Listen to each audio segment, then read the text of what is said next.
Napoleon उचित और अनुकूल समय पर बहुत अधिक ध्यान देता था तथा अवसरों को कभी हाथ से नहीं जाने देता था। संभवतः इसी कारण वह बड़ी बड़ी शत्रु सेनाओं पर विजय प्राप्त करने में सफल हुआ। उसने कहा था, केवल 5 मिनट का मूल्य न समझने के कारण और समय का उचित प्रबंधन न होने से ही ऑस्ट्रिया वाले मुझसे युद्ध में पराजित हो गए। नेपोलियन के स्वयं के पतन और पराजय का कारण भी कुछ पलों का विलंब ही बना। उसका एक सेनापति समय पर नहीं आया, जिसके कारण नेपोलियन को रुक जाना पड़ा। बस यही बात थी जिसके कारण उसे बंदी बना लिया गया और तब नेपोलियन को सेंट हेलेना में अपने जीवन के अंतिम क्षणों तक घुट घुट कर अपने दिन व्यतीत करने पड़े। कार्बेट ने लिखा है, मेरी सफलता का कारण मेरी योग्यता की अपेक्षा मेरा सदा काम में लगे रहना है। मैं कार्य करने के लिए सदा तत्पर रहता हूँ। इसी एक गुण के कारण मुझे सेना में उच्च पद की प्राप्ति हुई। यदि मुझे कहीं जाना होता है तो मैं आधा घंटा पहले ही तैयार हो जाता हूँ। आज तक किसी भी व्यक्ति को मेरे कारण रुकना नहीं पड़ा, न ही कभी किसी को मेरी प्रतीक्षा करनी पड़ी। सर वाल्टर रैले से एक व्यक्ति ने पूछा, आप इतना अधिक कार्य इतने कम समय में कैसे कर लेते हैं? उन्होंने उत्तर दिया, मुझे जो कुछ करना होता है वह मैं उसी समय कर डालता हूँ। एक बार एक व्यक्ति ने मेन की वीरता, साहस और चातुर्य की प्रशंसा हेनरी से की।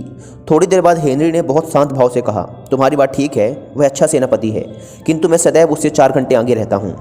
हेनरी प्रातः 4 बजे शैया त्याग देता था और मेन 8 बजे के बाद सोकर उठता था। दोनों में बस यही अंतर था और इसी अंतर में सारा सम्मान और प्रतिष्ठा छुपी हुई थी।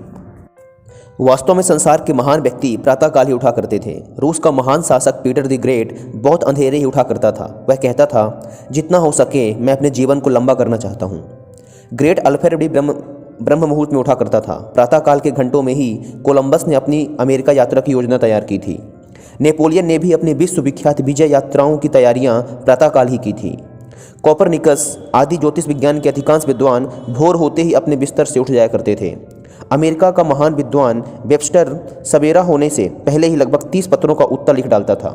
इंग्लैंड के महान उपन्यासकार सर वाल्टर स्कॉट बहुत नियमानुसार कार्य करने वाले व्यक्ति थे। उनके विशाल कार्यों की एकमात्र कुंजी यही थी कि वे प्रातः 5 बजे उठ जाया करते थे और नाश्ता करने से पहले ही दिन का अधिकांश कार्य समाप्त कर लेते थे। एक बार उन्होंने एक युवक को परामर्श देते हुए कहा था, समय पर ठीक प्रकार से कार्य करने की आदत पर ध्यान दो। जो कुछ करना हो शीघ्र कर डालो और कार्य को समाप्त करने के बाद ही विश्राम करो।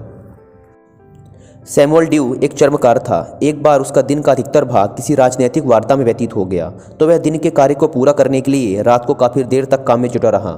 एक नन्हे से बालक ने उसके दरवाजे की दरार में से झांका और जोर जोर से कहा, मोची रे मोची, दिन को इधर उधर दौड़ता फिरता और रात को काम करता।